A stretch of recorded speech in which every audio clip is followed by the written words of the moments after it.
ॐ सहनावतु सहनौ भुनक्तु सह वीर्यं करवावहै तेजस्विनावधीतमस्तु मा विद्विषावहै। ॐ शान्तिः शान्तिः शान्तिः।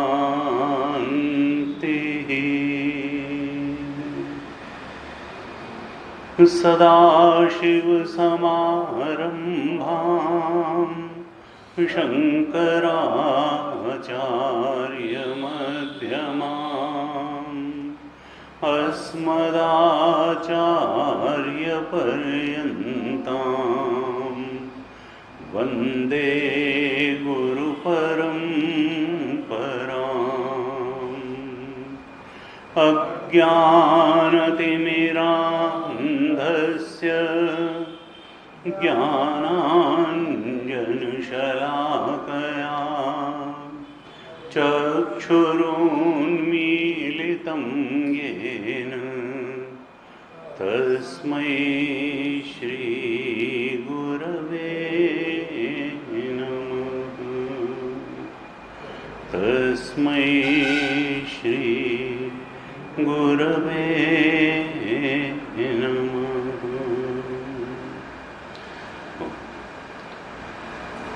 शांति मंत्र का पाठ। ॐ भद्रं कर्णेभिः शृणुयाम देवाः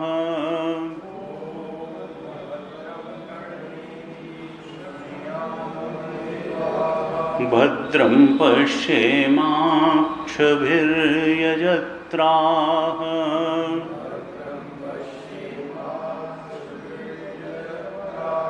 स्थिरैरङ्गैस्तुष्टुवागुंसस्तनूभिः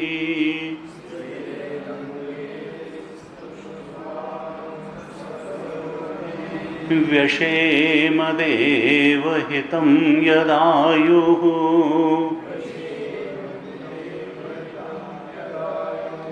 स्वस्ति न इन्द्रो वृद्धश्रवाः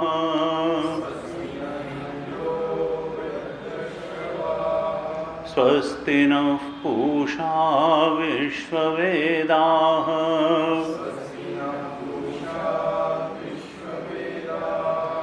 स्वस्ति नस्तार्क्ष्यो अरिष्टनेमिः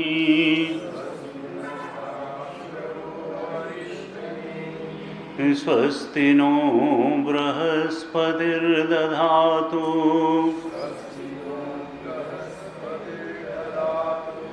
ॐ शान्तिः शान्तिः शान्तिः।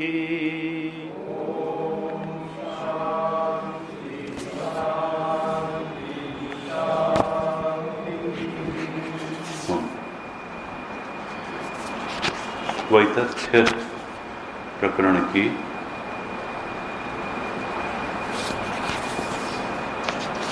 29वीं कारिका से पाठ कर 29th कारिका वैतथ्य प्रकरण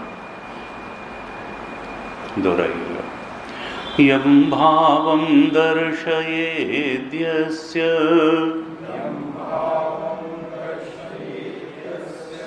तं भावं स तु पश्यति तं चावति स भूत्वासौ तद्ग्रहः समुपैति तम्। एतैरेषो पृथग्भावैः पृथगेवेति लक्षितः एवं यो वेद तत्त्वेन कल्पयेत्सो विशङ्कितः स्वप्नमाये यथा दृष्टे गन्धर्वनगरं यथा तथा विश्वमिदं दृष्टम् वेदान्तेषु विचक्षणैः न निरोधो न चोत्पत्तिः न बद्धो न च साधकः न मुमुक्षुर्न वै मुक्तः इत्येषा परमार्थता नात्मभावेन नानेदम्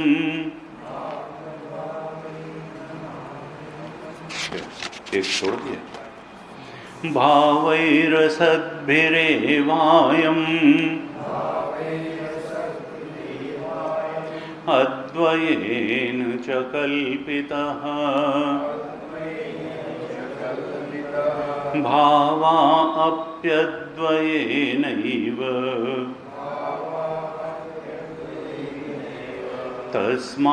तस्मादद्वयता शिवा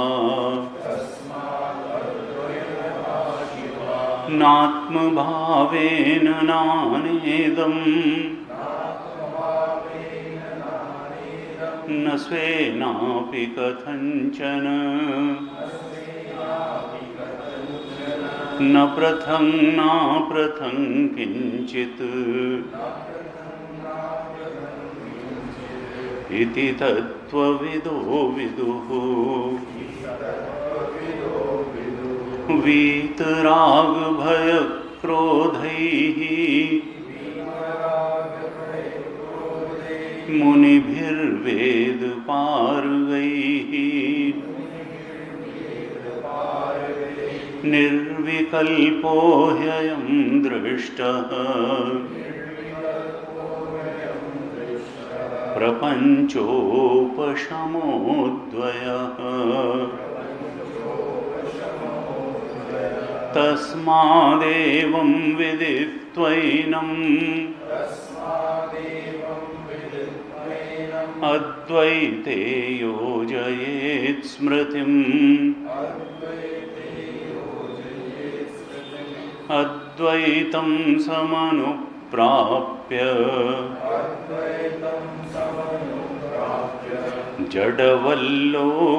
जडवल्लोकमाचरेत्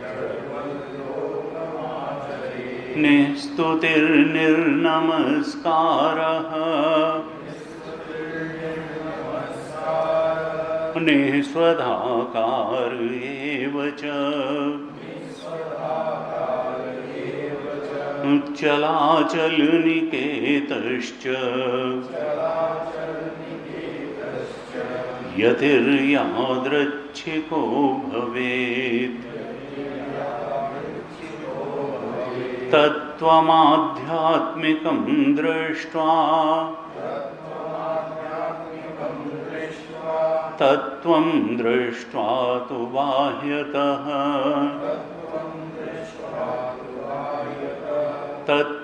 तत्त्वीभूतस्तदा रामः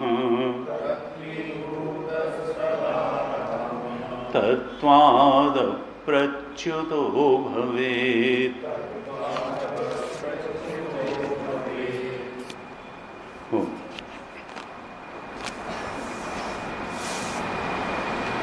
तैंतीसवीं कारिका में कारिकाकार कहते हैं तस्माद अद्वैता शिवा। ये जो अद्वैता है यही मंगलकारिणी है, यही मंगलमय है। और अद्वय है कौन?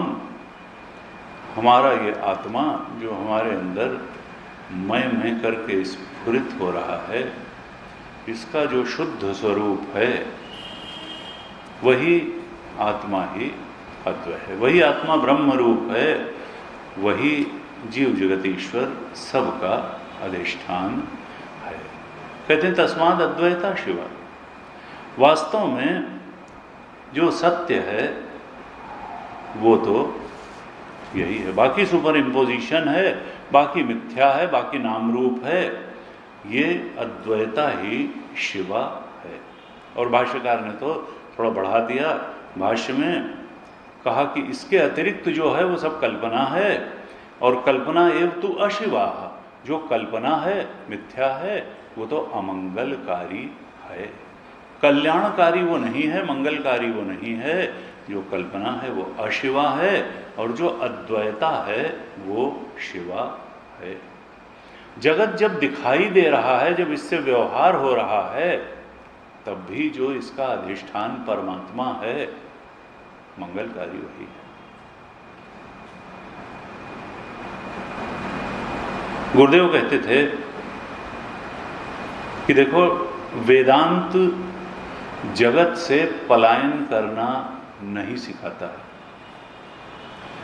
वेदांत ये सिखाता है कि जगत को सही दृष्टि से कैसे देखा जाए, और सही दृष्टि से देख करके इसके साथ जो सही संबंध है वो कैसे बनाया जाए, और फिर सही ढंग से इसके साथ व्यवहार कैसे किया जाए।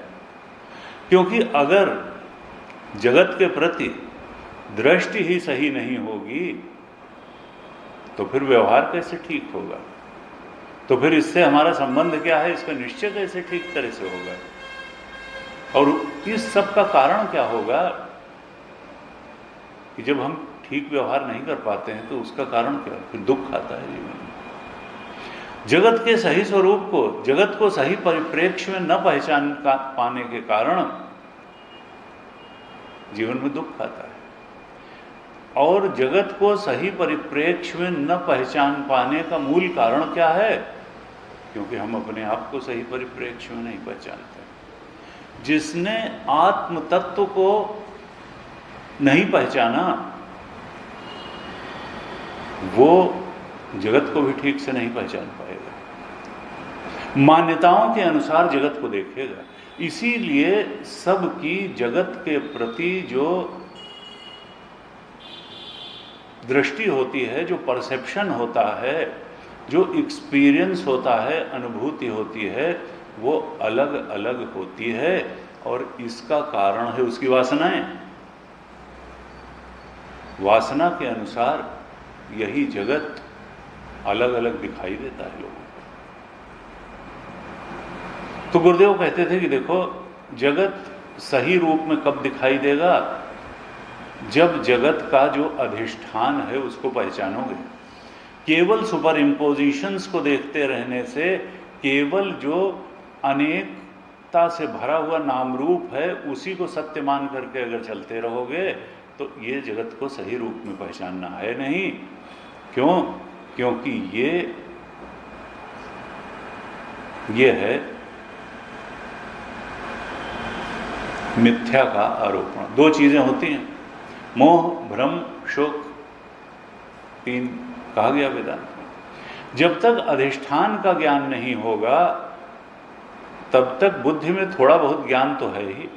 जब तक आत्मा का अज्ञान रहेगा, जब तक रस्सी का अज्ञान रहेगा, और कुछ तो दिखाई दे रहा है, पूरा प्रकाश बुद्धि में नहीं है लेकिन थोड़ा तो प्रकाश है।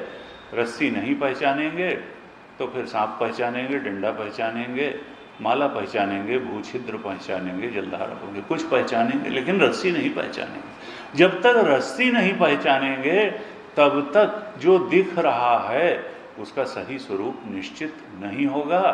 जिसको सर्प दिखेगी वो भय खाएगा, जिसको माला दिखेगी वो थोड़ा प्रसन्न होगा, जिसको डंडा दिखेगा उसको कोई और अनुभूति हो, ऐसे ऐसे अलग अलग संबंध होंगे। उसी एक अधिष्ठान रज्जु को जो जैसी प्रतीत होगी वैसा उसका भाव बन जाएगा। वैसी उसकी अनुभूतियां बन जाएंगी, लेकिन वो सत्य ज्ञान है। तो रस्सी को रस्सी न पहचानना अज्ञान है, आत्मा को आत्मा न जान पाना ही अज्ञान है, और आत्मा को फिर अलग अलग ढंग से पहचान लेना ये मिथ्या ज्ञान है।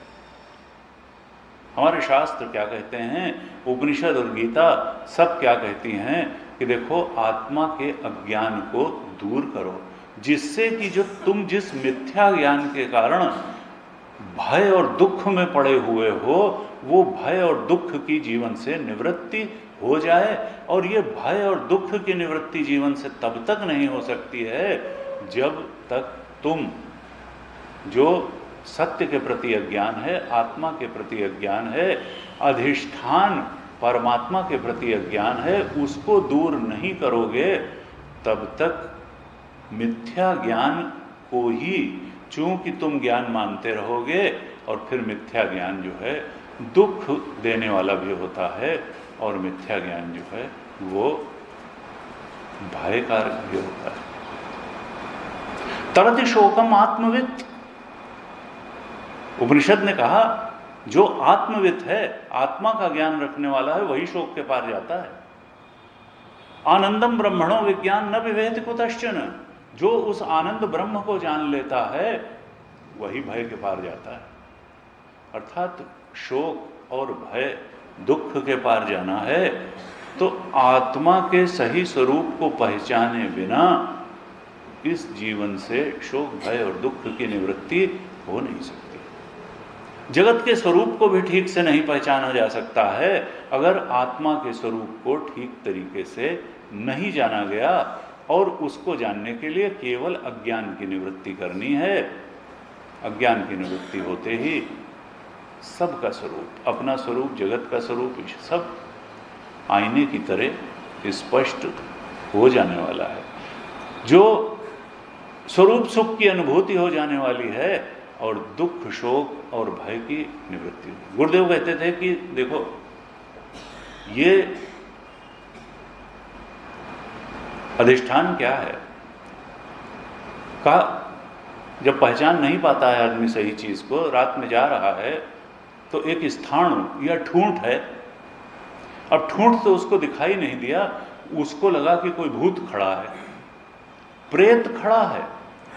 और प्रेत क्या वास्तव में वहां है? प्रेत है नहीं, मिथ्या प्रेत है। मिथ्या प्रेत से वो भय भी खा रहा है, और उस भय से दुखी भी हो रहा है, और परेशान भी हो रहा है, और वहां है क्या? मिथ्या प्रेत है। कहा ये संसार जो है मिथ्या प्रेत ही है, ये संसार मिथ्या प्रेत है। हम कल्पनाएं कर करके इससे दुखी हो जाते हैं, डर जाते हैं, भयभीत हो जाते हैं। क्यों? क्योंकि जो अधिष्ठान स्थाणु है, जो ठूंठ है, जो वास्तव में परमात्मा अधिष्ठान है, उसको पहचानते नहीं।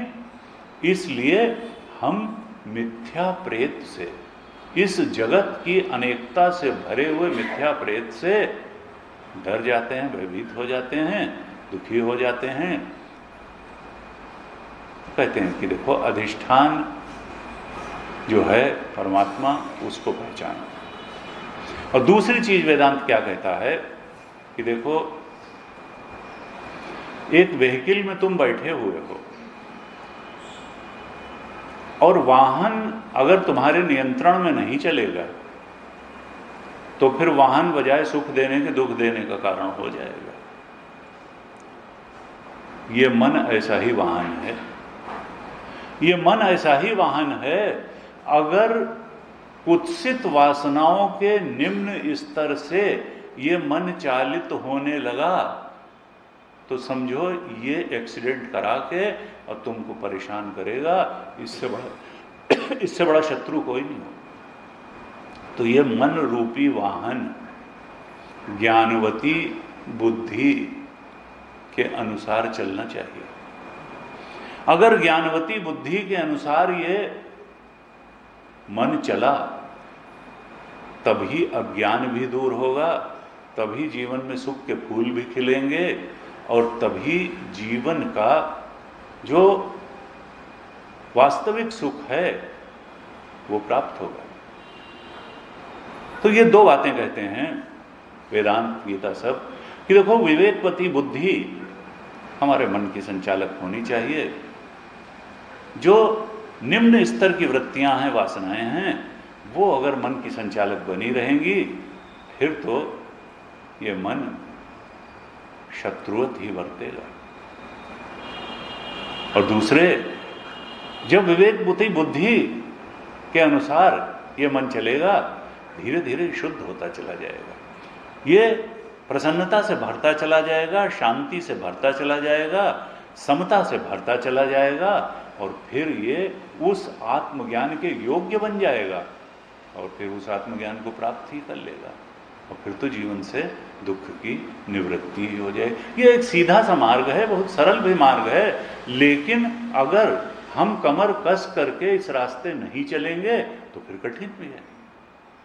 जो चलना चाहता है, जो अपनी कमजोरियों को पहचान करके उनको दूर करना चाहता है, उसके लिए तो बहुत सरल है। लेकिन अगर हम सावधान न रहे, अलर्ट न रहे, सोए सोए से रहे, अंदर हमने झांका ही नहीं, अंतर्मुखी हुए ही नहीं, अपनी वृत्तियों प्रवृत्तियों को पहचाना ही नहीं, उनमें सुधार करने का बार बार कोई प्रयास ही नहीं किया, तब फिर भाई बिना काम के तो कोई परिणाम आता नहीं है। करना तो पड़ेगा, अपने ही मन पर काम करना है, अपनी ही बुद्धि पर काम करना है, अपने ही आचरण पर काम करना है, अपने ही व्यवहार पर काम करना है, और बस यही तो रास्ता है। बाहर तो फिर पैसा कमाने, घर चलाने, इसका काम तो करता ही है व्यक्ति, लेकिन आत्मिक उन्नति का मार्ग तो यही है, अपने ऊपर काम करना।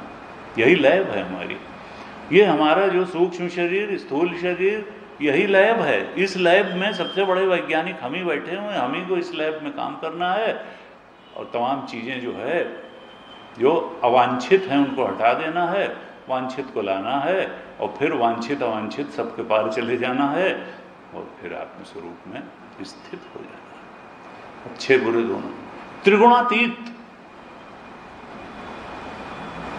त्रैगुण्य विषया वेदाः निस्त्रैगुण्यो भवार्जुन, निर्द्वंदो नित्य सत्वस्थो निर्योगक्षेम आत्मवान। गीता में दूसरे अध्याय में कि देखो, ये संसार जो है ये त्रिगुणों से निर्मित है। अर्जुन, तुम तो त्रिगुणातीत का लक्ष्य रखो, त्रिगुण के अतीत जाओ, लेकिन उसको जाने के लिए पहले नित्य सत्वस्थ तो होना पड़ेगा। तमोगुण और रजोगुण से ऊपर उठ करके सतोगुणी तो बनना पड़ेगा, तब फिर त्रिगुणातीत में छलांग लगेगी, निस्त्रैगुण्य भी हो जाओगे, लेकिन नित्य सत्वस्थ तो हो। तो हमने कल विचार किया था,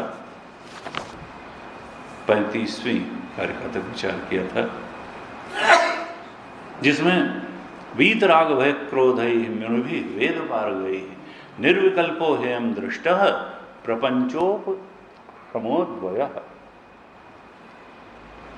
साधना के थोड़े सूत्र कारिकाकार ने बताए थे कि कौन उस अद्वय आत्म तत्व के बोध में प्रतिष्ठित हो पाता है, जो वीतराग भय क्रोध, जो मन के दोषों से अपने को मुक्त करने में समर्थ होता है, राग से, भय से, क्रोध से, द्वेष से। और जो विवेकी है, मननशील है, विवेकी है, मुनि है, अर्थात क्या कहना चाहते हैं कि देखो, मन भी शुद्ध होना चाहिए, मन विकारों से मुक्त होना चाहिए, राग भय और क्रोध से मुक्त, अर्थात मन दोषों से मुक्त होना चाहिए, यानी मन शुद्ध होना चाहिए, पवित्र होना चाहिए। लेकिन केवल मन को शुद्ध और पवित्र कर लेने से आत्मज्ञान नहीं हो जाएगा। उसके बाद क्या करना है? उसके बाद चिंतन भी करना पड़ेगा, विवेक भी उत्पन्न करना पड़ेगा, विवेकशील ही भी होना। और विवेक काहे का करना पड़ेगा? ये नहीं कहा, वो जो शुरुआत में साधन चतुष्टय में कहते हैं कि नित्यानित्य विवेक करने से काम चल जाएगा, न, नित्यानित्य विवेक से ऊपर उठ करके यहाँ कहा श्रुतिमता स्तर का वेद पार गई है। तीसरा स्टेप क्या है? तीन ही अधिकारित्व तो बताए। पहला तो मन शुद्ध हो, पवित्र हो, दूसरा चिंतन की सामर्थ्य हो, और चिंतन की सामर्थ्य किसके प्रकाश में, किसकी लाइट में हो?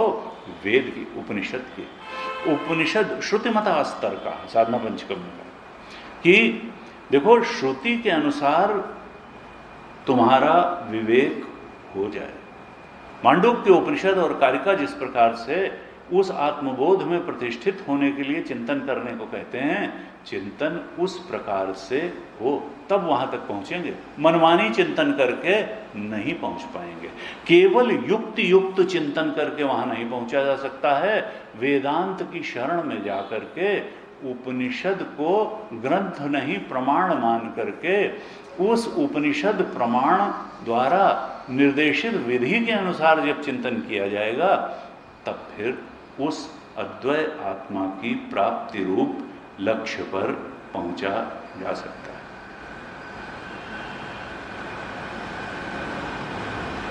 इस प्रकार से 35वीं कारिका में एक दिशा दी थी कारिकाकार ने। उन कारिकाकार ने जो पहले ही आत्मा के अलावा सब कुछ को वितथ्य बता चुके हैं, वैतथ्य बता चुके हैं। एक आत्मा ही सत्य है, उसके अलावा सब मिथ्या है, वितथ्य है। तुलसी बाबा ने भी बड़े अच्छे ढंग से बताया।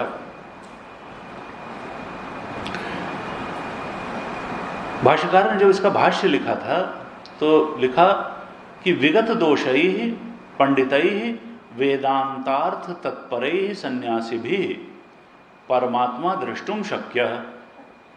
जो विगत दोषी हैं, जो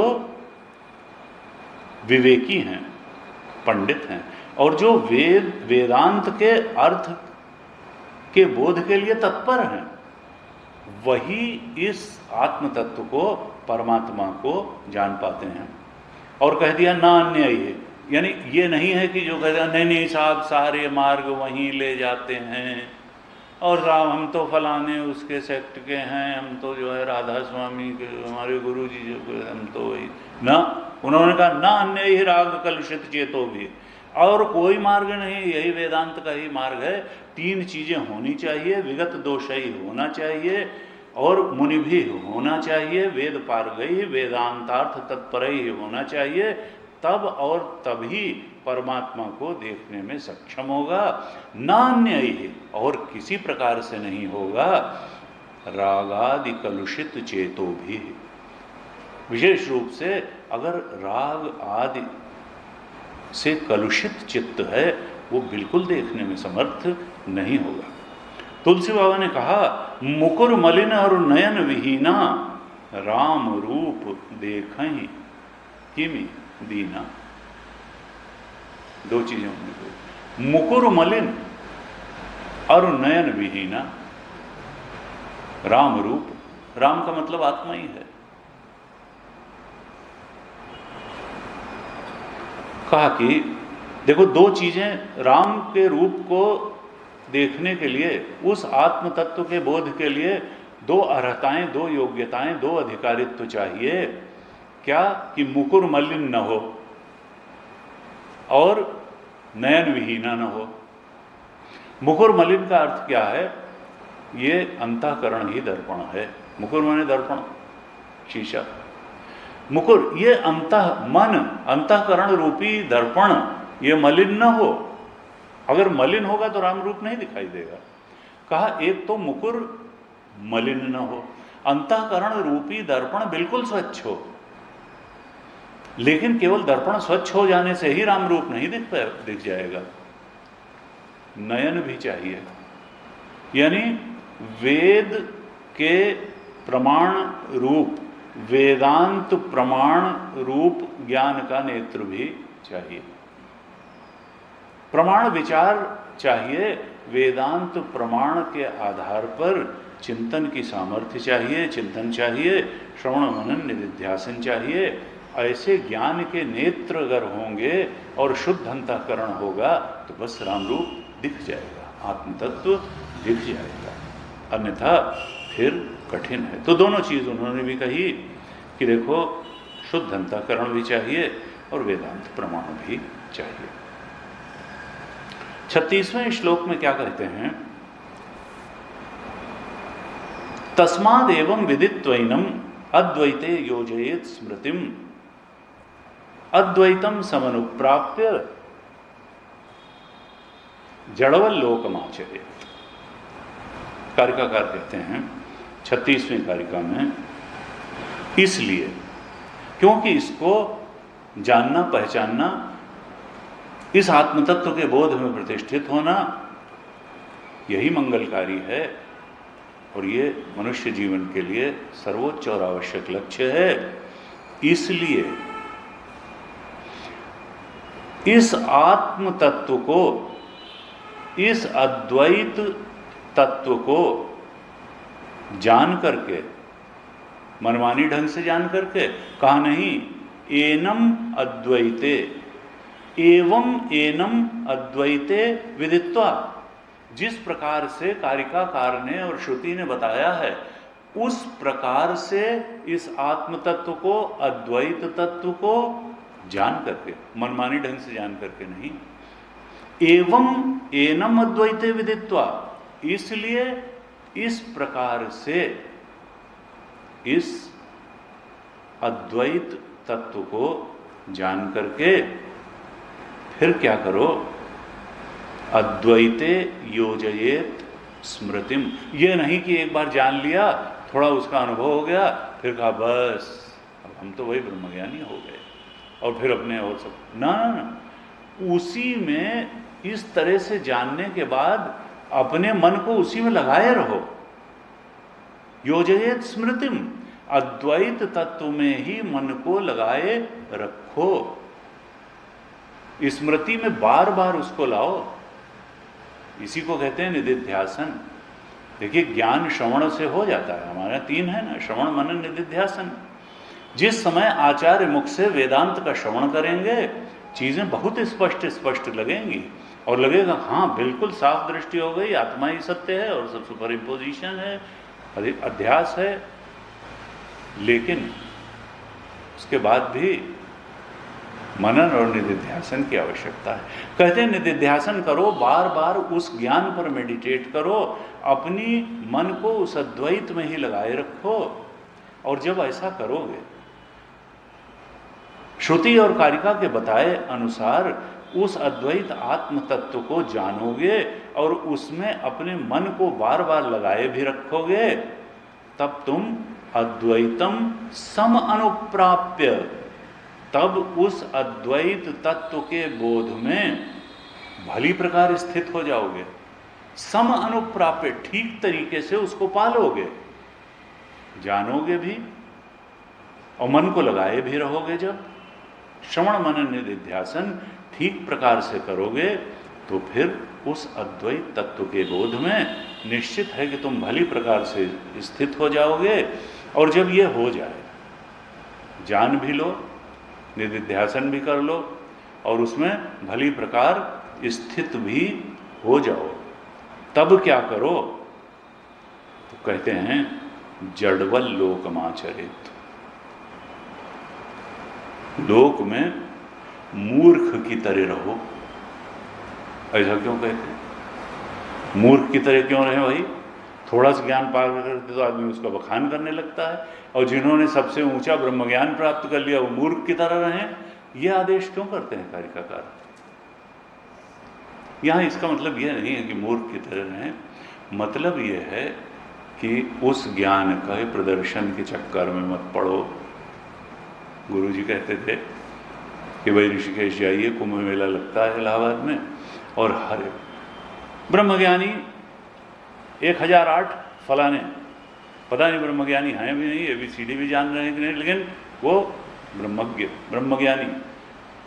उनका कि भले हो जाए, लेकिन आश्रम के आगे बोर्ड मत लगवाओ, जो ही मिले उसी को ब्रह्मज्ञान जो है, वो कहते थे कि भाई ब्रह्मज्ञान देना, फिर ब्रह्मज्ञान छौंकना और ब्रह्मज्ञान बघारना, ब्रह्मज्ञान झाड़ना, ये सब नहीं। प्रदर्शन एकदम मत करो, नहीं तो क्या होगा, प्रदर्शन का संबंध अहंकार से होता है। उस दिन सेठी जी कह रहे थे कि भाई किसी ने कोई बात बताई और हमको लगा ठीक है, हम तो उससे ज़्यादा अच्छा, फिर हमने भी लेकिन बताई, फिर हमको लगा कि ये अरे हमारा अहंकार था इसलिए हम न बताते तो कौन सी बात हो जाती।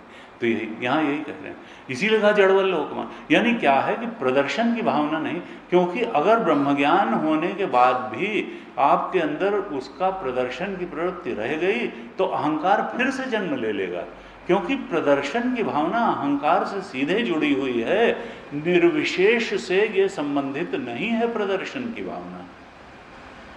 इसलिए कारिकाकार कहते हैं कि ब्रह्म के बोध को अनुभव करने के बाद, उसे धारण करने के बाद भी साधक अब तो सिद्ध हो गया, वो ब्रह्मज्ञानी प्रदर्शन के पीछे न जाए, क्योंकि अहंकार सिर उठा सकता है। प्रदर्शन करने का मतलब क्या है कि अहंकार ने सिर उठाया है और उससे कर्ता भाव को एक तरह से, कर्ता भाव के अंकुर को जल मिल जाएगा, पानी मिल जाएगा और वो फिर से अंकुरित होने लगेगा कर्ता भाव। इसलिए यहां पर कहते हैं कि देखो अब तुम्हारे लिए कर्तव्य नहीं है। शास्त्र ही कहता है, एक समय जब ब्रह्मचर्य दीक्षा दी जाती है कि देखो बालक तुम शिखा और सूत्र धारण करो, चोटी और जनेऊ पहनो और गुरुकुल में जाओ और गुरु से शिक्षा प्राप्त करो। वही शास्त्र जो एक कर्तव्य का विधान करता है और वहाँ त्रिकाल संध्या करना, वही शास्त्र जब सन्यास का उपदेश करता है गृहस्थ और वानप्रस्थ के बाद, तो कहता है अब शिखा काटो और सूत्र को बहाओ, शिखा सूत्र नहीं, और संध्या तुमको करनी नहीं है। यानी शास्त्र ही किसी चीज कर्तव्य को बताता है और शास्त्र ही किसी स्थिति में किसी कर्तव्य को छुड़वाता भी है। अब यहाँ कहा जड़वल लो, यहाँ नहीं कहा कि तुमको सवेरे उठना है और ये करना है और मातृ देवो भव, पितृ देवो भव, आचार्य देवो भव, अतिथि देवो भव, और फिर ये करना है और वो करना ना, जड़वल लोकमाचरेत। तुम्हारे लिए अब कर्तव्यता की कोई बाध्यता नहीं रह गई। क्यों? क्योंकि जो अंतिम बात थी वो तुमने पा ली। अब जड़वल लोकमाचरेत। कहा कि गीता जी कहती हैं कि देखो ये मन को जो लगाए रहना, उसको पाना और फिर मन को वहां लगाए रहना, ये अत्यंत आवश्यक। गीता जी ने कहा कि देखो योगी कौन है? कहा योगी युंजीत सततम आत्मानं रहस्य स्थितः एकाकी यतचित्तात्मा निराशी अपरिग्रह। 6 अध्याय का 10वां श्लोक। कहा योगी युंजीत सततम। योगी कौन है? जो निरंतर अपने मन को आत्मा में लगाए रहता है, जोड़े रहता है। युंजीत, केवल युंजीत ही नहीं, सततम भी कहा, निरंतर। कहाँ? आत्मानम। योगी युंजीत सततम आत्मानम, आत्मा में ही मन को लगाए रखता है। और वहां का क्या कहा? चूंकि साधना की अभी साधक की स्थिति है रहस्य स्थित, वो कहाँ रहता है? एकांत स्थान में रहता है। रहस्य स्थित, एकांत प्रेमी होता है। और कहा कि कैसा? एकाकी यत चित्तात्मा। यत चित्तात्मा का अर्थ क्या है? कि मन उसका नियंत्रण में है, चित्त पर उसका अंकुश है। वीतराग भय क्रोध ही है, चित्त दोष युक्त नहीं है। चित्त में उसके वृत्तियां जाग जाग करके उसको ढकेलती नहीं है कि चलो अब हमें ये चाहिए, चलो ये चाहिए ना।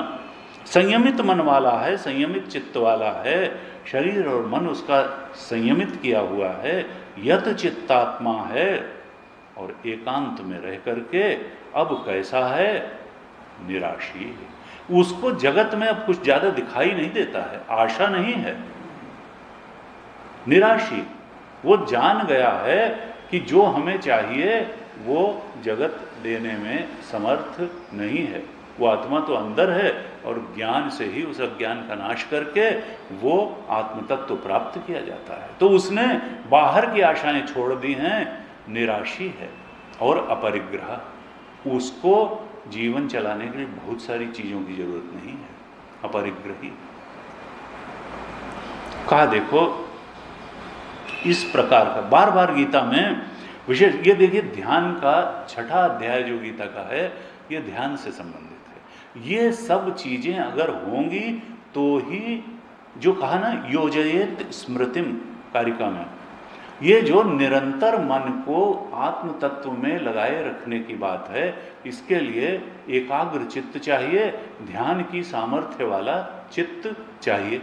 तो उसके लिए 6ठे अध्याय में ये इलेबोरेट करके यही चीज़ें योजयेत स्मृतिम कैसे हो, इसके लिए ये बताई गई कि देखो चित्त नियंत्रण में हो, थोड़ा एकांत में बैठने का अभ्यास हो, अकेले रहने का अभ्यास हो, और बार बार चित्त को आत्मचिंतन में लगाने का अभ्यास हो।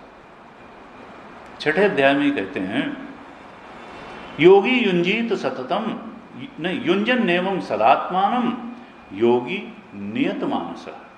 इस तरह से अपने चित्त को सदा ही आत्मा में नियोजित करता हुआ, लगाता हुआ, युंजन एवं सदा आत्मानम योगी नियत मानस। कौन लगा पाएगा? नियत मानस, जिसका मन वश में है। मन को वश में रखने वाला जो योगी है वही सदा मन को आत्मा में लगाता है। और फिर उसका फल क्या प्राप्त होता है? तो कहा शांतिम निर्वाण परमाम, वह परम शांति को प्राप्त करता है, निर्वाण वाली परम शांति को प्राप्त करता है। मत संस्थाम अधिगच्छति, भगवान कृष्ण कहते हैं ऐसी निर्वाण रूप शांति वो मेरे ही अधीन है, मैं ही उसको दे सकता हूं। शांतिम निर्वाण परमाम। देखिए 2 बार 6ठे अध्याय में ही थोड़े थोड़े अंतर से 2 बार श्लोक की अर्धाली आई। 6ठे अध्याय का 15वां श्लोक और 28वां श्लोक। 15वें श्लोक में कहा युंजन एवं सदात्मानम योगी नियतमानसः, और 28वें श्लोक में कहा युंजन एवं सदात्मानम योगी विगत कल्मषः।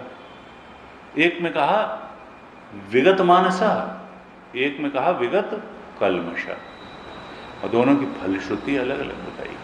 जहां कहा युंजन एवं सदात्मानम योगी नियत मानसः, वहां कहा शांतिम निर्वाण परमाम मत संस्थाम अधिगच्छति। जो नियत मानस वाला योगी है और आत्मा में चित्त को लगाता है, वो शांति को प्राप्त करता है। और जो विगत कल्मषः है, सारे पाप से रहित हो गया है, रोक रोक के नहीं लगा रहा है, उसकी स्थिति थोड़ी ऊंची हो गई, पाप रहित ही हो गया, विगत कल्मषः हो गया। तो वो क्या करेगा? उसके लिए बताया सुखेन ब्रह्म संस्पर्शम अत्यंतम सुखम अश्नुते। वो तो ब्रह्म सुख की प्राप्ति, शांतिम निर्वाण परमाम की ही प्राप्ति नहीं करता है। जब विगत कल्मषः हो जाता है तो सुखेन ब्रह्म संस्पर्शम अत्यंतम सुखम अश्नुते, वो तो ब्रह्म सुख की प्राप्ति। तो देखो नियत मानस पहले होना पड़ेगा, और ये तो फल रूप है। विगत कल्मष होना तो फल रूप है। मन का धीरे धीरे संयम करते करते करते करते एक दिन विगत कल्मष हो जाता है, और तब ब्रह्म सुख की प्राप्ति करता है। और नियत मानस जब रहता है तो भी शांतिम निर्वाण परमाम की प्राप्ति करता है। यानी क्या कहना चाहते हैं कि ये जो वृत्ति है ये प्रत्यगात्मा में लगाओ, बार बार वृत्ति को योजयेत स्मृतिम। ऐसे जब कहते हैं कि ब्रह्मत्व का बोध हो गया, अद्वैतम समनुप्राप्य, ब्रह्म स्वरूप के बोध में स्थित हो गया, उसका साक्षात अनुभव हो गया, आत्म तत्व का अपरोक्ष अनुभव हो गया, तब क्या है? तो कहा फिर कोई कर्तव्य नहीं रह जाता। जब ये बोध हो गया कि अहम अस्मि परम ब्रह्म, मैं ही पर ब्रह्म हूं, तब इदम में कर्तव्यम, ये दोनों साथ साथ नहीं चलते। ब्रह्म बोध और कर्तव्यता साथ साथ नहीं चलते। जब हो गया कि अहम अस्मि परम ब्रह्म, मेरा स्वरूप ये आत्मा ही पर ब्रह्म है, तब फिर इदम में कर्तव्यम, उसके लिए कोई कर्तव्य रह नहीं जाता है। कर्तव्य तो जीव का ही होता है। जब तक जीवत्व है तभी तक कर्तव्य है। तब कहा कि क्या होगा? जब अद्वैतम समनुप्राप्य हो गया, ब्रह्म के बोध में अपरोक्ष रूप से स्थित हो गया, तब कहा जड़वल लोकमाचरित, कोई कर्तव्य नहीं है। हमने जीवन मुक्ति विवेक जब पढ़ाया था, तब उसमें जीवन मुक्त पुरुष का वर्णन करते हुए एक उक्ति आई थी कि वो कैसे रहता है, बहुत तरीके से बताया था रहता है। एक था मूर्खे च मूर्खा, वो मूर्खों में मूर्ख की तरह रहता है और विद्वानों में विद्वान की तरह रहता है। अर्थ क्या था कि उसमें अपनी कोई विशेषता होती ही नहीं है, इसलिए हर एक उसको अपना ही समझता है। मूर्ख समझते हैं कि हमारे जैसा है, विद्वान समझते हैं कि हमारे जैसा है, विद्वानों में विद्वान की तरह रहता है, मूर्खों में मूर्ख की तरह रहता है। कहा कि देखो, ये जो जड़वल लोकमाचरित कहा, ये बड़ा बोध प्राप्त संत के लिए, आगे बढ़े हुए प्रौढ़ साधक के लिए भी ये बड़ा है कि प्रदर्शन की भावना से मुक्त रहे, क्योंकि अहंकार सिर उठाएगा और फिर कर्ता भाव पुष्ट होगा, जीवत्व पुष्ट हो सकता है, अपनी स्थिति से नीचे आ सकता है। कहा देखो, ये वृत्ति जब ब्रह्माकार वृत्ति बनती है, या हमने जैसे पहले चर्चा की थी 32वीं कारिका में कि वृत्ति का काम केवल अतद वृत्ति के निवारण तक ही रहता है। अहम सुखी, अहम दुखी, अहम जीर्ण, अहम मूर्खा, अहम विद्वान, ये जो अहम है वो तो रहेगा ही, उसका शुद्ध स्वरूप। केवल विपरीत प्रत्यय शास्त्र उत्पन्न करता है, यानी असुखित्वादि वृत्ति उत्पन्न करके सुखित्वादि वृत्ति को नलिफाई कर देता है और फिर अहम का शुद्ध रूप बच जाता है। अहम को क्रिएट करना, अहम की पहचान, वो आत्मा तो हमारा स्वरूप ही, उसकी पहचान कराना वृत्ति के बस की बात नहीं है। तो वृत्ति का काम क्या है? योजयत स्मृतिम का क्या काम क्या है? वृत्ति छोटी चीज है, ब्रह्म बहुत बड़ी चीज है। वृत्ति ब्रह्म को अपने पेट में लेकर के ब्रह्म को नहीं जन्मा सकती है। हाँ, वृत्ति झाड़ू जरूर लगा सकती है।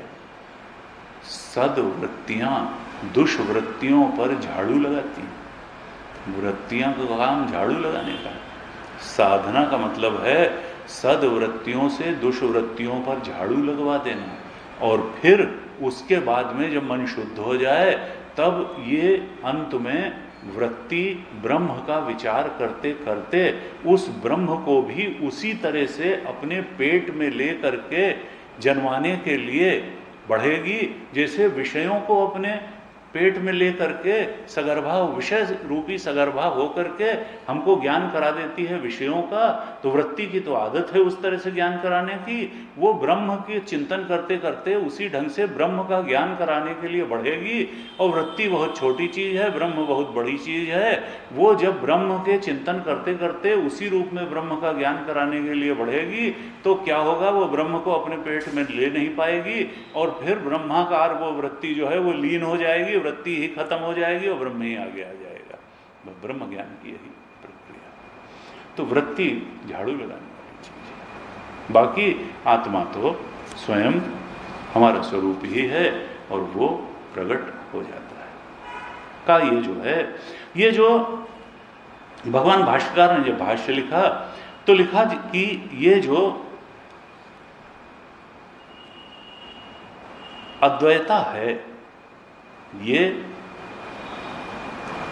सर्व अनर्थ प्रशम रूपत्वात्, ये सारे अनर्थों का यहाँ प्रशमन हो जाता है। जो परमार्थ स्वरूप हमारा आत्मा है वहाँ कोई भी अनर्थ का प्रवेश ही नहीं है। शिवम है, कल्याणकारी है, अभयम है, वो अभय प्रदान करने वाला है। इस प्रकार से उसको जान करके और उसको बार बार स्मृति में लाओ। कहा कि देखो जड़वल्लोक माचरित, इसका जो है इस ब्रह्मता के बोध को धारण करके और लोक में इसके प्रदर्शन से बचते हुए साधक को जीवन निर्वाह करना चाहिए। इस प्रकार से ये 36वें श्लोक में उपदेश दिया कारिका ने। 37वें कारिका में क्या कहते हैं? निस्तुतिर निर्नमस्कारः निस्वधाकार एव च चलाचल निकेतश्च यतिर या दृच्छिको भवेत्। कहा ये जो बोध, देखिए आत्मा के अलावा सब कुछ को वितथ्य बता करके और आत्मा को ही एकमात्र सत्य बताने के बाद, हमने कल भी चर्चा की थी कि अंतिम 4 कारिकाओं में अब एक प्रकार से उस आत्मबोध की स्तुति कर रहे हैं। कारिकाकार प्रेरणा देने के लिए स्तुति कर रहे हैं और उस स्थिति का थोड़ा विवरण भी दे रहे हैं कि उसकी स्थिति कैसी होगी। कहा जो बोध प्राप्त संत है या अत्यंत आगे बढ़ा हुआ प्रौढ़ साधक है, उसकी स्थिति कैसी होगी? निःस्तुति, जैसे पहले भी बताया था, जड़ कर्तव्यता नहीं रह जाएगी उसके लिए। यहां फिर वही बताते हैं कि उसके लिए, ज्ञानी के लिए कोई कर्तव्यता नहीं रह जाती है। सारी कर्तव्यता का यहां निषेध कर रहे हैं। किन किन कर्तव्यताओं का निषेध कर रहे हैं? तो मुख्य रूप से 3 चीजें यहां बताई और इसमें सब आ जाएंगी। कहा निस्तुति, स्तुति करने की उसको कोई जरूरत नहीं रह जाती। निस्तुति अभी बड़ा विचित्र लगता है। निस्तुति निर्नमस्कार, प्रात काल उठिके रघुनाथा मात पिता गुरु नामई माथा। और इनके लिए क्या कहा? निर्नमस्कार, नमस्कार करने की कोई जरूरत नहीं है। नामई माथा हुआ था कि बात गई, नामई माथा। तो क्या वो अशिष्ट हो जाएगा? कहा अशिष्ट नहीं होगा। अशिष्ट नहीं होगा, वो तो शिष्टों का शिरोमणि है। क्यों? क्योंकि पूर्व संस्कारों की अनुवृत्ति तो होगी, सहज रूप में पूर्व संस्कारों की अनुवृत्ति होगी। ऐसा नहीं है कि उसका आचरण जो है अशिष्ट हो जाएगा, लेकिन संकल्प पूर्वक वो कुछ नहीं करेगा। क्योंकि जीवत्व गया, कर्तृत्व गया, कर्ता भाव गया। जब कर्ता भाव गया तो कर्तव्यता भी चली गई, इसलिए उसको कोई उसमें उसके लिए है। देखिए इसी में तो दक्ष गुस्सा हो गए थे शंकर जी से।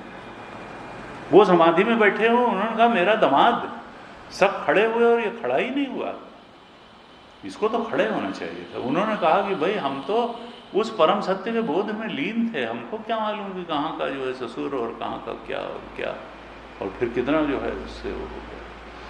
तो कहा निस्तुति निर्नमस्कार निस्वधाकार एव च, स्वधा आहुति देना, आहुति देना। हम लोग पितृपक्ष में पितरों के लिए तर्पण करते हैं, आहुति देते हैं, स्वधाकार। ये 3 कर्म यहाँ गिना दिए। ये किनके किनके लिए हैं? बड़े महत्वपूर्ण लोगों के लिए हैं ये कर्म, जिनको शिष्टता का आचरण माना जाता है। उनके माध्यम से कहा कि इनकी कर्तव्यता भी उसके लिए नहीं रह जाती। स्तुति किसकी की जाती है? स्तुति देवताओं की जाती है। यानी देवताओं के प्रति जो कर्म किया जाता है, स्तुति रूपी कर्म, उसकी कोई कर्तव्यता उसके लिए नहीं रह जाती। यानी देवताओं के प्रति उसका कोई कर्तव्य नहीं रह जाता है। और नमस्कार किसको किया जाता है? बड़ों को, माता पिता और आचार्य आदि को नमस्कार, बड़ों को नमस्कार, वो भी उसके लिए कर्तव्यता नहीं रही। निह नमस्कार, बड़ों के प्रति भी उसका कोई कर्तव्य नहीं रह जाता, देवताओं के प्रति कर्तव्य नहीं रह जाता, और निह स्वधाकार एवं च, पितरों के प्रति भी कोई कर्तव्य नहीं रह जाता। लेकिन इसका मतलब ये नहीं है कि वो अशिष्ट हो जाता है। कहा भाष्यकार ज्ञान शिरोमणि, ज्ञानी शिरोमणि भगवान शंकराचार्य, उन्होंने तो कितनी कितनी स्तुतियां लिखी, क्या वो निस्तुति थोड़ा हो गए? लेकिन कर्तव्यता नहीं है, केवल ये कहा जा रहा। ऐसा नहीं कि उन्होंने स्तुतियां, गंगा जी की भी स्तुति लिखी, कृष्ण जी की भी लिखी, राम जी की भी लिखी, शंकर जी की भी लिखी, दुर्गा जी की भी लिखी, गणेश जी की भी लिखी, शिव जी की लिखी, नहीं हो नहीं, लेकिन कर्तव्यता नहीं है। निस्तुति निर्नमस्कार निस्वधाकार एवं च, कहा देखो सारे कर्तव्यों का जो पर्यवसान है वो निवृत्ति में ही है। सर्वम कर्माखिलम पार्थ ज्ञाने परिसमाप्यते, गीता जी ने कहा सारे कर्तव्यों की समाप्ति ज्ञान में हो जाती है। ज्ञानी के लिए कोई कर्तव्य नहीं रह जाता। भगवान ने अर्जुन से कहा कि देखो हमने तुमको सब कुछ बता दिया, क्या क्या ऑप्शन है, क्या क्या जीवन का लक्ष्य है, कैसे कैसे ज्ञान भक्ति ध्यान कर्म योग का रास्ता है, सब बता दिया। और ये भी कह दिया कि अगर कुछ नहीं कर सकते हो तो सर्वधर्मान परित्यज्य मामेकम शरणम व्रज। अब भाई देखो यथेच्छसि तथा कुरु, जैसी तुम्हारी इच्छा हो वैसा करो, मेरा कोई बंधन नहीं है कि तुम ये करो या ये करो, मन हो करो मन हो ना करो, और जैसा मन हो वैसा करो। कर्तव्यता से मुक्त कर दिया भगवान ने। लेकिन इसका मतलब ये नहीं है कि वो मनमानी करने लगा। उसने क्या कहा, बात को समझ गया था पूरा, और इसलिए कहा करिष्ये वचनम तव, जैसा आपने कहा था मैं वैसा ही करूँगा। ऐसे जो है कहा देखो उसके लिए कर्तव्यता नहीं रह गई, कर्तव्य नहीं रह गया, क्योंकि कर्तव्य तो कर्ता के लिए होता है, और कर्ता कौन होता है? जीव ही कर्ता भोगता है। और कर्म के लिए इच्छा परायणता चालू रहती है। कहा इसलिए ये इच्छा परायणता असल में परमार्थ की प्राप्ति में बाधक है,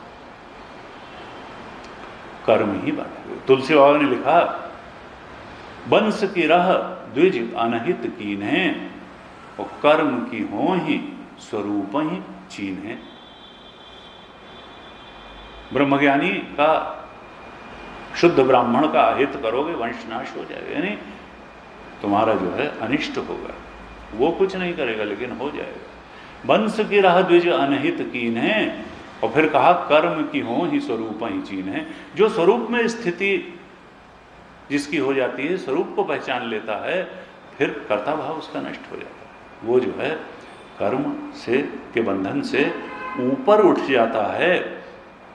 तत्वदर्शी जो यति है वो, उसके लिए भाष्यकार ने भाष्य लिखा कयाचर्या लोकम आचरेत इत्याह। जो प्रौढ़ साधक या ज्ञानी है उसकी दिनचर्या कैसी होती है?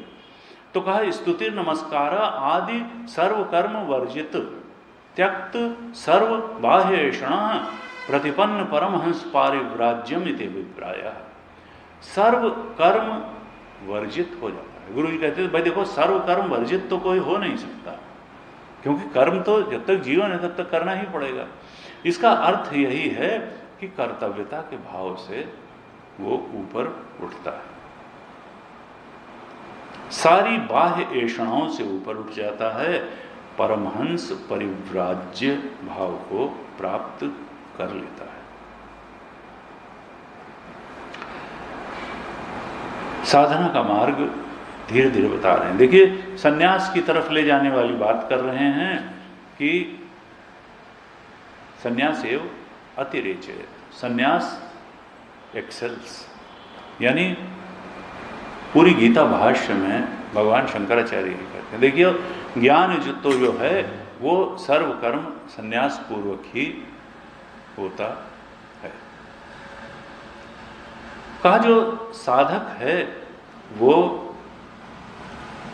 अपने धर्म का आचरण करके पहले अंतःकरण की शुद्धि को प्राप्त करता है और फिर श्रवण मनन निधिध्यासन का सतत अभ्यास करके अपने आत्म स्वरूप में निष्ठा प्राप्त कर लेता है।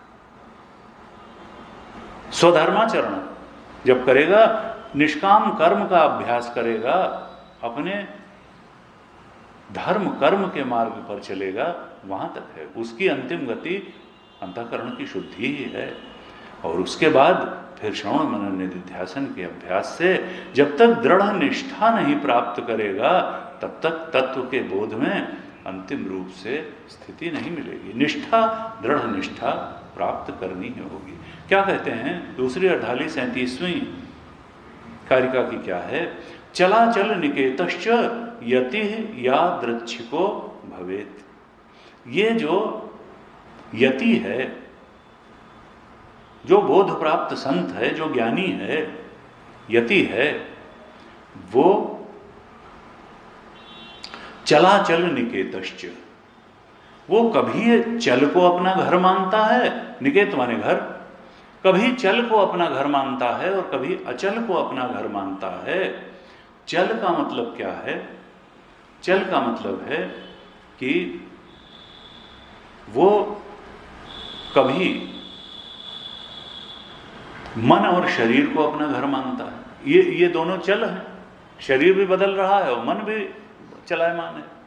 चल, कभी तो वो प्रौढ़ साधक की स्थिति है, कभी तो वो चल को अपना घर मानता है, शरीर या मन को अपना घर मानता है, और कभी अचल, अचल क्या है? आत्मा, कभी आत्मा को अपना घर मानता है, कभी समझता है मैं आत्मस्वरूप हूं, और कभी फिर उसकी वृत्ति यहां भी उतर करके आ जाती है कि नहीं नहीं शरीर या मन में। अच्छा, यानी मन। लेकिन एक चीज कह रहे हैं, बाहर वाले घर को वो कभी अपना घर नहीं मानता। बाहर क्यों? बाहर वाले घर को वो अपना घर मानेगा जिसने शरीर को ही आत्मा समझ लिया है। शरीर को आत्मा नहीं समझता है। जो शरीर को आत्मा समझेगा वो बाहर वाले घर को घर मानेगा, और जो आत्मा को आत्मा समझेगा वो तो अचल आत्मा को ही घर मानेगा, और जो जीव को अपना स्वरूप मानेगा वो फिर मन को या शरीर को अपना घर मानेगा। कभी कभी तो वो जीव भाव में उतर आता है, और नहीं तो आत्म भाव में। इस तरह से प्रौढ़ साधक की थोड़ी सी विचलन की स्थिति होती है। कभी जीव भाव में आ जाता है और कभी आत्म भाव में रहता है। यहां भाष्यकार ने भाष्य लिखा तो कहा कि ऐसा होता क्यों है कि कभी तो वो आत्मबोध में ही रहता है और कभी जीव भाव में भी आ जाता है और मन को अपना घर मानता है। कहा ऐसा इसलिए होता है क्योंकि जब व्यवहार में उतरता है, जिस समय ध्यान में बैठा है, एकांत में बैठा है, चिंतन में है, तो स्थिति बिल्कुल साफ है और उसको लगता है कि आत्मा ही हमारा घर है और हम तो आत्मस्वरूप हैं। लेकिन जब व्यवहारोन्मुखी होता है तब क्या होता है कि आत्म स्थिति उसको थोड़ी विस्मृत हो जाती है, विस्मृत हो जाती है, और तब कई बार जीव भाव में आकर के वो कर्म करने लगता है। ऐसी स्थिति में फिर क्या होता है कि थोड़ा सा विचलन हो जाता है, स्वरूपावस्थान से नीचे आ जाता है। ये स्थिति चलती रहती है एक उस अंतिम स्थिति के आने पर जबकि विचलन होता ही नहीं है। गुरु जी कहते थे कि इसमें देखने की बात यह होगी कि कभी वो मन को अपना घर मान रहा है और कभी आत्मा को अपना घर मान रहा है, तो इसमें कौन उन्नत साधक है और कौन थोड़ा पहले की स्थिति वाला साधक है, कि कौन कितनी देर तक किस अवस्था में रहता है। कहाँ देर तक रहता है और कहाँ कम देर रहता है। मन को घर मान करके ज़्यादा देर रहता है कि आत्मा को घर मान करके ज़्यादा देर रहता है। धीरे धीरे स्थिति ये आनी चाहिए कि आत्मा को घर मान करके रहने का समय बढ़ता चला जाना चाहिए और मन को घर मान करके रहने का समय कम होते चला जाना चाहिए। यही साधक की उन्नति का लक्षण है। लेकिन बाहर वाले घर को तो घर नहीं मानना है, वो तो है नहीं, वो तो जो शरीर को आत्मा मानेगा वही मानेगा। कहा फिर ऐसे साधक का जीवन कैसे चलता है? तो कहते हैं यतिर यादृच्छिको भवेत्, ऐसे साधक का जीवन समष्टि की इच्छा से ही चलता है, उसकी अपनी तो कोई इच्छा है नहीं। क्या होता है, 3 तरह के प्रारब्ध कहे गए।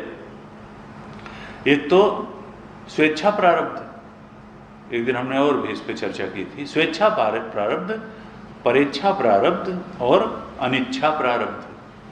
तो स्वेच्छा प्रारब्ध तो यह है कि अपनी इच्छा हुई, फिर कर्म किया, फिर कुछ प्राप्त किया, फिर ऐसे। अभी इनका तो करता नहीं है, इच्छा भी नहीं, तो स्वेच्छा प्रारब्ध तो खत्म ही हो गया इनका, इच्छा करेंगे ही नहीं। तब इनका शरीर कैसे चलता है? कहता है या तो परमात्मा की इच्छा से चलता है, प्रारब्ध के अनुसार शरीर चलता है, और नहीं तो परेच्छा प्रारब्ध से चलता है, भक्तों की इच्छा के माध्यम से चलता है, और यह अनिच्छा से, जैसी जिधर चल दिए उधर चल दिए। कहा इनका जो देह की स्थिति है, ये भाष्यकार ने लिखा यद इच्छा प्राप्त कौपीन आच्छादन ग्रास मात्र देह स्थिति इत्यर्थ।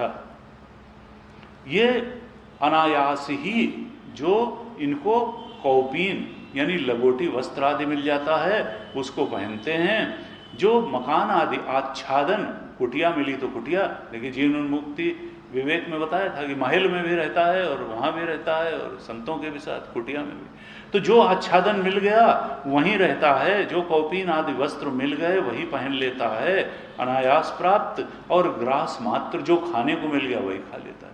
यानी रोटी कपड़ा मकान इनका अनायास प्राप्त जो नैसर्गिक आवश्यकताएं हैं उसी से इनका जीवन चलता है। यहां पर भाष्यकार ने कहा कि ये जो वृत्ति का आत्म तत्व की ओर लगातार बहना, निर्बाध प्रवाह, जैसे नदी निर्बाध रूप से समुद्र की ओर बहती है, इसी तरीके से वृत्ति अबाध रूप से आत्म तत्व के चिंतन की ओर ही बढ़ती रहे। तो इसके लिए क्या चाहिए? तो एक श्रुति का उदाहरण दिया भाष्य में और एक स्मृति का उदाहरण दिया। श्रुति के उदाहरण में कहते हैं एतम वै तम आत्मानं विदित्वा इत्यादि श्रुतेः। जैसा श्रुति में आत्मा के बारे में बताया गया है उस प्रकार से जान करके ही लगातार आत्मा का चिंतन करो। यानी मनमानी चिंतन मत करो, अपने युक्ति भिड़ा भिड़ा करके चिंतन मत करो। क्यों? क्योंकि तुम्हारी युक्ति तुम्हारे मनमानी चिंतन से उसका बोध प्राप्त नहीं होगा। वो तो श्रुति के ज्ञान के अनुसार ही चिंतन करना होगा। फिर एक स्मृति गीता जी का उदाहरण दिया। यह गीता जी का 5वें अध्याय का 15वां श्लोक है। कहा तद्बुद्धया तदात्मानं तन्निष्ठा तत्परायणा। इतना ही भाष्यकार ने कोट किया। तद्बुद्धया तदात्मानः तन्निष्ठा तत्परायणः। और कहा गच्छन्त्य, ये तो पूरा श्लोक है, गच्छन्त्य अपुनरावृत्तिम ज्ञान निर्धूत कल्मषाः। ज्ञान निर्धूत कल्मषाः, वासनाओं से रहित हुआ, कल्मष से रहित हुआ, पाप से रहित हुआ जो साधक है वो मुक्त हो जाता है, अपुनरावृत्ति गति को प्राप्त हो जाता है। कैसे? ज्ञान द्वारा। ज्ञान निर्धूत कल्मषः, ज्ञान द्वारा उसके सारे पाप नष्ट हो जाते हैं, वासनाएं नष्ट हो जाती हैं।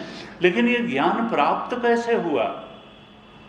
तो कहते हैं जब वो तद बुद्धया हुआ, उस आत्मा में ही जब उसकी वृत्ति, उसकी बुद्धि निरंतर लगी रही, अन्य विषयों से हटी और आत्म तत्व में बुद्धि लगी, तब जाकर के उसको ज्ञान प्राप्त हुआ। तो पहली चीज क्या बताई? तद्बुद्धया, आत्मपरायण बुद्धि हुई, आत्मचिंतन परायण बुद्धि हो गई, तब जाकर के ज्ञान निर्धूत कल्मश हुआ, तद्बुद्धया हुआ। और फिर कहा तदात्मान, जब प्रमाणों के द्वारा वह इस बोध में प्रतिष्ठित हो गया कि देखो वह आत्मा ही परम तत्व है, तद आत्मान, परम वस्तु वही है, सत्य वही है, परमार्थ वही है। बार बार प्रमाण विचार के द्वारा, वेदांत प्रमाण के विचार द्वारा जब इस बोध में प्रतिष्ठित हो गया, तब ज्ञान निर्धूत कल्मषाह हुआ, यानी तद्बुद्धया हुआ, फिर तदात्मानम हुआ, फिर तन्निष्ठा हुआ। ये बोध इतना गहराया कि उसमें निष्ठा हो गई। अब किसी और को सत्य मानने और किसी और चीज को पाने और किसी को जोड़ने की तरफ वृत्ति जाती ही नहीं। निश्चय पूर्वक ये दृढ़ निश्चय हो गया, दृढ़ निश्चय ही निष्ठा है कि नहीं, आत्म तत्व ही सत्य है। तो पहले कहा तद्बुद्धया, फिर कहा तदात्मानम, फिर कहा तन्निष्ठा, तीनों चीजें कही। तद्बुद्धया हुआ, फिर तदात्मानम हुआ, फिर तन्निष्ठा हुआ, और फिर कहा तत्परायणा। वो साधक, उसने जान लिया कि आत्म वस्तु ही परम गति है, परम गति वही है, तत्परायणा वही है। यानी क्या कारिकाकार कहना चाहते हैं कि सारे वेदों का एक ही मात्र लक्ष्य है कि स्वरूपावस्थान प्राप्त हो जाए, स्वरूप का अवस्थान हो जाए साधक के लिए। यही वेद चाहता है, यही कारिकाकार चाहते हैं, और यही भगवान शंकराचार्य भी चाहते हैं। भाष्य में 38वीं कारिका, इसकी अंतिम कारिका है वैतथ्य प्रकरण की। इसमें क्या कहते हैं? तत्वम आध्यात्मिकम दृष्ट्वा तत्वम दृष्टात् वाह्यतः त्वत्रीभूतः तदा रामः तत्वात् अप्रच्युतो भवेत्। जो ये संत है, बोध प्राप्त संत है, ये जानता है कि जो आध्यात्मिक पदार्थ हैं, आध्यात्मिक पदार्थ क्या है? यानी जिसको, जहां मैं का बोध होता है उसको आध्यात्मिक कहते हैं। इस शरीर के साथ मैं का बोध जुड़ता है तो शरीर को भी आध्यात्म, ये आध्यात्म, आत्मा नहीं है आध्यात्म, आत्मा तो आत्मा है। अध्यात्म का मतलब क्या है? जिसको जिसको हम मैं करके जानने में भ्रमित होते हैं, आत्मा के साथ मैं के रूप में जानते हैं, इंद्रियों को जानते हैं, मन को जानते हैं, बुद्धि को जानते हैं। ये सब क्या है? ये सारे पदार्थ क्या हैं? आध्यात्मिक पदार्थ हैं। कहा जो आध्यात्मिक पदार्थ हैं, चाहे तो शरीर है और चाहे जीवत्व है, ये जो आध्यात्मिक पदार्थ हैं, इनको वह कल्पित जानता है, मिथ्या जानता है, सुपर इम्पोजिशन जानता है। और फिर सत्य किसको जानेगा? जो इनका अधिष्ठान आत्मा है, उसी को जानता है कि ये सत्य है और ये तत्व है। ऐसा तो आध्यात्मिक पदार्थों के बारे में इसकी दृष्टि है। तत्वम आध्यात्मिकम दृष्ट्वा, और तत्वम दृष्ट्वा तो बाह्यता, जो बाहर के पदार्थ हैं उनको कैसे देखता है? बाहर के पदार्थ कौन हैं? ये पृथ्वी है, ये जल है, ये अग्नि है, ये गाड़ी है, ये मकान है, ये सब जो है बाह्यता तत्व। जो बाहर के पदार्थ हैं, पृथ्वी आदि, और यही नहीं, समष्टि में प्राण, महत्तत्व, बीजात्मा, प्रकृति।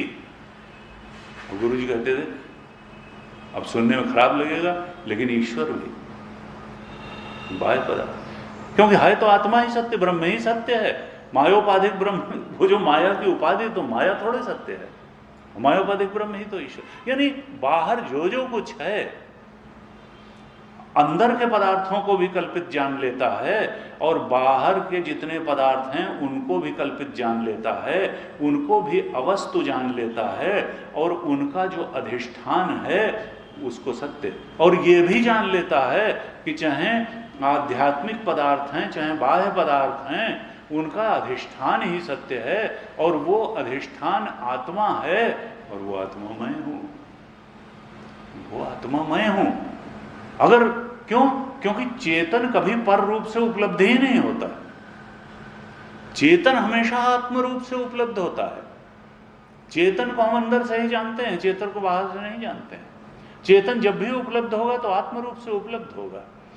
तो ये भी जाना कि इन सब आध्यात्मिक और बाह्य पदार्थ तो कल्पित हैं और इनका अधिष्ठान ही सत्य है, वो अधिष्ठान आत्मा है और वो आत्मा मैं हूं, अर्थात मैं ही ब्रह्म हूं। अयम आत्मा ब्रह्म, ये जो मैं करके है ये छोटा सा टिमटिमाता हुआ जुगनू नहीं है, ये तो सर्वव्यापी चेतन है जिससे सब कुछ प्रकाशित हो रहा है। ये तो सब कुछ का प्रकाशक है, सर्व प्रकाशक है ये चेतन। कहा इस प्रकार से जान करके तत्वीभूतः तदारामः, अपने को ही निर्विकल्प और अद्वय आत्म तत्व जान करके तदारामः, उसी में रमण करता है। पहले तो जान लेता है और फिर उसी में रमण करता है। और कहा उस रमण के बाद क्या बार बार, अब इसकी स्थिति यह है कि जब व्यवहारिक कार्य में लगेगा तो नीचे आ जाएगा और जब ध्यान करेगा तो उसे उन्होंने कहा न अप्रच्युतो भवेत, वहां से उस रमण से नीचे आता ही नहीं है। पहले तो जान लेता है कि आध्यात्मिक पदार्थ भी मिथ्या हैं, कल्पित हैं, बाह्य पदार्थ भी मिथ्या और कल्पित हैं, इनका अधिष्ठान ही सत्य है, वो अधिष्ठान आत्मा है, वो आत्मा मैं हूं। अपने को ही निर्विकल्प और अद्वय आत्मा जान करके उसमें फिर आराम रमण वाला होकर के उस तत्वबोध की स्थिति से, उस आत्म रमण की स्थिति से वो नीचे आता ही नहीं है। यही ज्ञानी की स्थिति बताई और यहीं से बता करके फिर कारिकाकार इस अद्वैत प्रकरण को संपन्न करते हैं। गुरुदेव के और परमात्मा से प्रार्थना है कि हम लोग उस बोध की तरफ ज़्यादा से ज़्यादा बढ़ें, अंतःकरण की शुद्धि प्राप्त करें और फिर प्रमाण विचार करके वहाँ पर उसके ज़्यादा से ज़्यादा निकट पहुँचें। आज ओम पूर्णमदः पूर्णमिदं पूर्णात् पूर्णमुदच्यते पूर्णस्य पूर्णमादाय पूर्णमेवावशिष्यते। ओम शान्तिः शान्तिः शान्तिः। हरिः ओम श्री गुरुभ्यो नमः। हरिः ओम।